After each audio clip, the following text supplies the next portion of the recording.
Morning friends, label योजना के बाद के घटनाक्रम को आगे बढ़ाते हुए जैसे मैंने आपको नेवी विद्रोह के बारे में बताया था। नेवी विद्रोह जो था अपने आप में एक बहुत बड़ा विद्रोह था और अंग्रेजों को एक तरह से कहा जा सकता है जो बचे खुचे उसके खंभे थे जिस पर उसकी सरकारें टिकी हुई थी वो भी हिलते हुए अब नजर आ रहे थे। उनको ये लग गया था, वो स्पष्ट रूप से अब दिखाई दे रहा था कि उनकी खुद की मिलिट्री उनको सपोर्ट नहीं कर रही थी और ऐसा कोई सरकार नहीं है विश्व में जो उनकी मिलिट्री सपोर्ट नहीं करे और वो राज कर सके।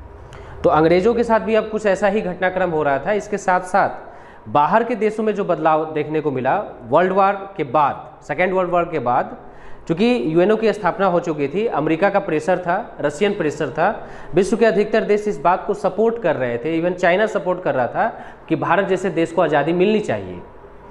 इसी क्रम में एटली की गवर्नमेंट बनी जो लेबर पार्टी से थे और लेबर पार्टी हमेशा इस बात को सपोर्ट करती थी कि अंग्रेज जब भी हमारी सत्ता सरकार आती है तो हम भारतीयों को आज़ादी देंगे या उस प्रक्रिया को आगे बढ़ाएंगे। अब वो समय भी आ गया था। 19 फरवरी 1946 ये इंपॉर्टेंट डेट था।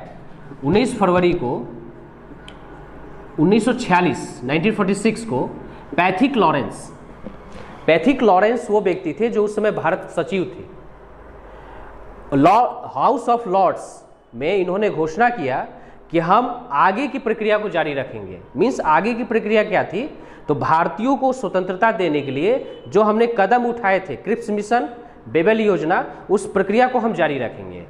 एटली ने भी इस बात को कहा। एटली ने 2 कदम आगे जाके इस बात को स्पष्ट रूप से कहा कि जो कैबिनेट मिशन है, जो वो मिशन भेज रहे हैं भारत में स्वतंत्रता के लिए जो आगे की प्रक्रिया को जारी रखेगी, कैबिनेट मिशन में एटली का स्टेटमेंट था कि हम अल्पसंख्यकों के अधिकारों की रक्षा करेंगे। यहाँ तक तो ठीक है, लेकिन उसके बाद के स्टेटमेंट जो थे चौंकाने वाले थे।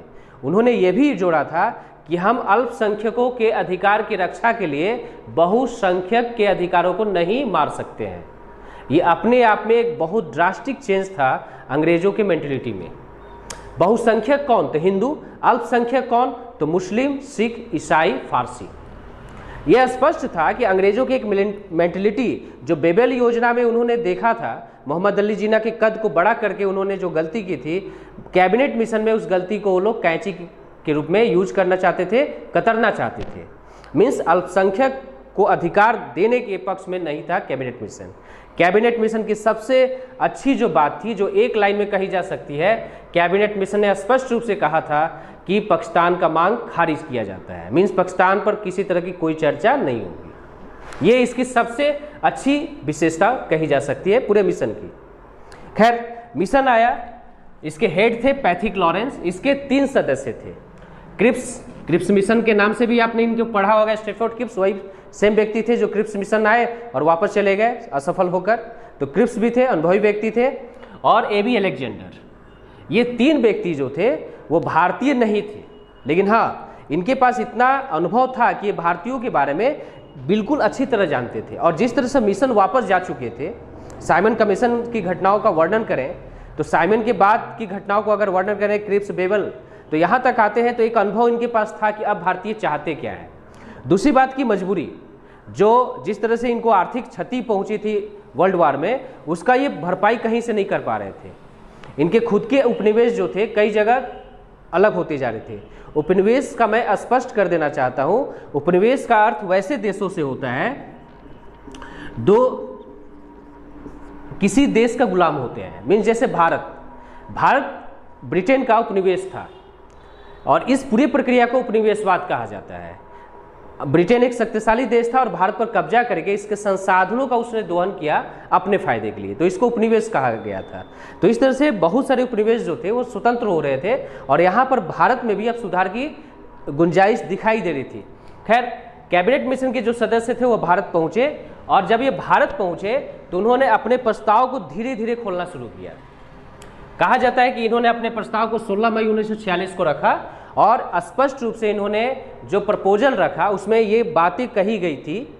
पहला जो पॉइंट था वो ये कि जो भारतीय रियासत है और जो अंग्रेज स्टेट है, मीन्स अंग्रेजी रियासत, वो दोनों को मिलाकर एक संघ का निर्माण किया जाएगा। मीन्स एक सेंट्रल गवर्नमेंट का निर्माण किया जाएगा और दोनों को मिलाया जाएगा उसमें। ये पहला उनका प्रपोजल था। दूसरा प्रपोजल उनका क्या था कि प्रांतीय जो प्रांत है वहाँ विधानमंडलों का गठन किया जाएगा, मीन्स स्टेट गवर्नमेंट का गठन करने की बात इन्होंने की थी। तीसरा प्रपोजल जो इन्होंने किया था, इन्होंने प्रांतों को अपना संविधान बनाने का अधिकार दिया था, जो इस प्रपोजल का या इस मिशन का सबसे बड़ा अवगुण था।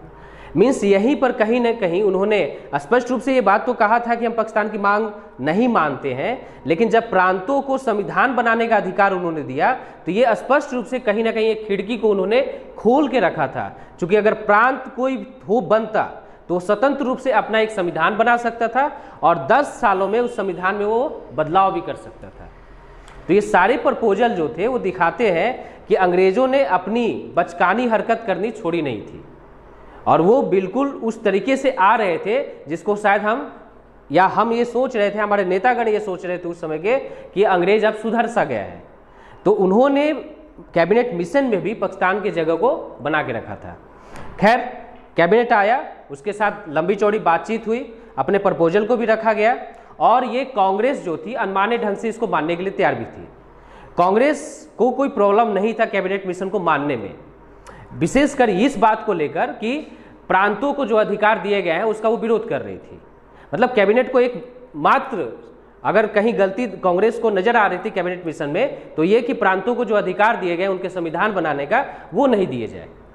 मुस्लिम लीग चूंकि यहाँ पाकिस्तान की मांग को स्वतः खारिज कर दिया गया था तो मुस्लिम लीग इस कैबिनेट मिशन को सपोर्ट नहीं कर रही थी, अपने तर्क थे मुस्लिम लीग के पास। खैर कैबिनेट मिशन जो था इसके कारण असफल नहीं हो पाया।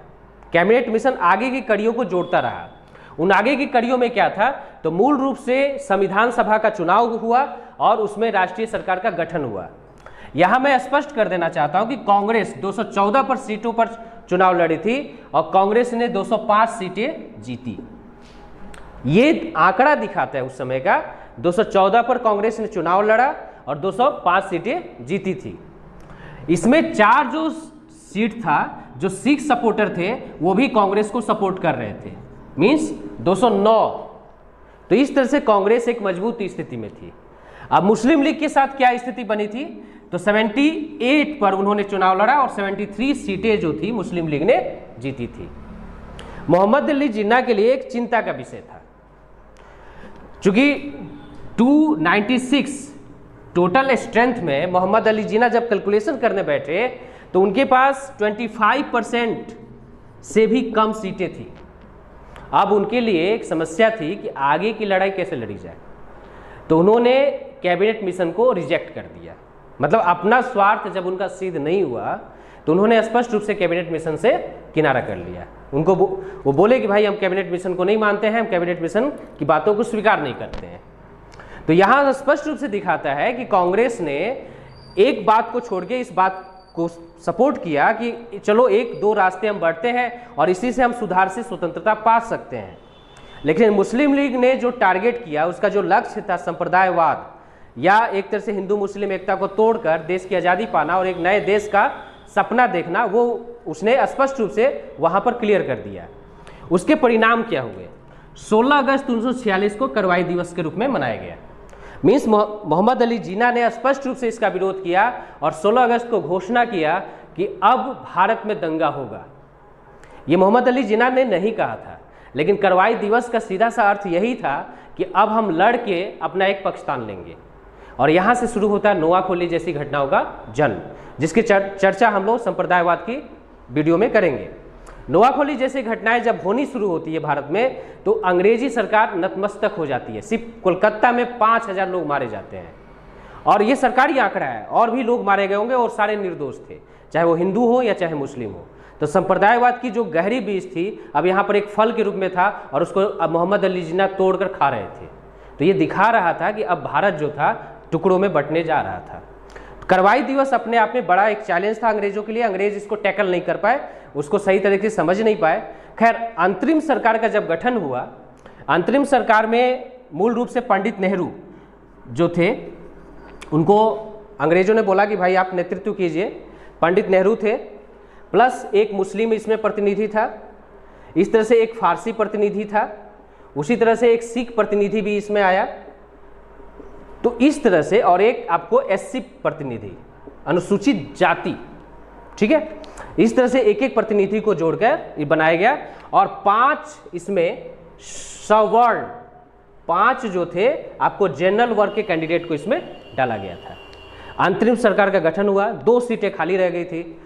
मोहम्मद अली जिन्ना को गवर्नमेंट ने बोला कि भाई आके ज्वाइन कीजिए। मोहम्मद अली जिन्ना ने बोला कि हम सरकार में अंतरिम सरकार में नहीं जाएंगे। लेकिन 13 अक्टूबर 1946 को पता नहीं उनके दिमाग में क्या आया क्या नहीं, वो जाके वायसराय से बात करते हैं, वायसराय से बात होती है और वो अंतरिम सरकार का सदस्य बनने के लिए तैयार हो जाते हैं। उनके अनुसार अब चूंकि उनके पास 4 मुस्लिम सीट थी मुस्लिम लीग के पास और एक वो अनुसूचित जाति को शेड्यूल कास्ट को रख सकते थे, तो यहाँ से जो पहले से सीटें भरी हुई थी उनको खाली करना था।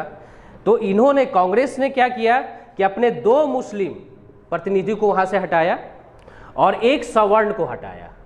तो इस तरह से जनरल सीट जो खाली हुई और इनके फिर प्रतिनिधि इसमें ऐड हो गए। तो मोहम्मद अली जिन्ना या यूं कहे मुस्लिम लीग भी अब सरकार का अंतरिम सरकार का अंग बन गई। लेकिन वो कहा जाता है ना कि जो खुरपाती होता है वो अपना खुरपात या अपनी बदमाशी छोड़ता नहीं है। मोहम्मद अली जिन्ना जब सरकार में गए तो पंडित नेहरू का एक बहुत अच्छा स्टेटमेंट है वहाँ पर। उन्होंने कहा था कि मोहम्मद अली जिन्ना भले सरकार भारत के प्रति वफादार नहीं हो पाए, लेकिन मुस्लिम लीग अंग्रेजी गवर्नमेंट का एक ऐसी पार्टी बन गई है जो उनके प्रति वफादारी तो जरूर निभाएगी। ये दिखाता है कि नेहरू कहीं ना कहीं इस बात को समझते थे कि मुस्लिम लीग क्यों अंतरिम सरकार में आई है, डिस्टर्बेंस पैदा करने के लिए, रोकने के लिए। लेकिन यहाँ प्रक्रिया उनके बस में नहीं थी। सीधी कार्रवाई दिवस के बाद जो दंगे हुए वो सारे नेता जो कांग्रेस के थे अब ये मान चुके थे, गांधी के अलावे सारे वो नेता मान चुके थे, अंग्रेज ये मान चुके थे कि बंटवारा अब होना ही चाहिए। इस तरह के जो दंगे थे वो अंदर खटास पैदा कर चुके थे। संप्रदायवाद की जो बीज थी वो बहुत गहरी जा चुकी थी।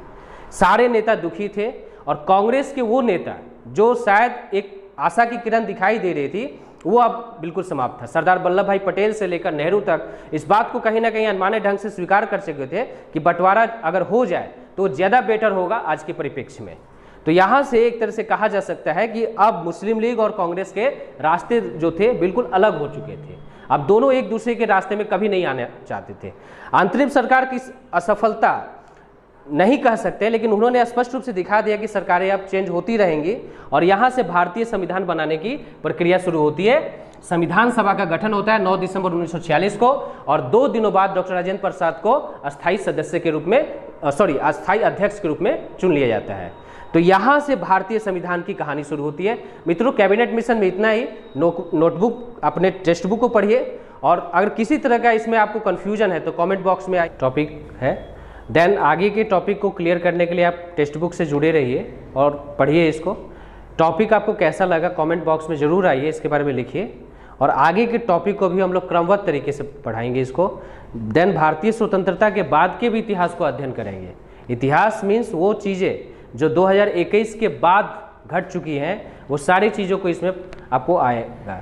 तो बहुत इंटरेस्टिंग तरीके से इसको पढ़िए, बुक्स को ज़रूर पढ़िए और किसी तरह की त्रुटि है तो उस पर कमेंट जरूर कीजिए। Thank you, that's all.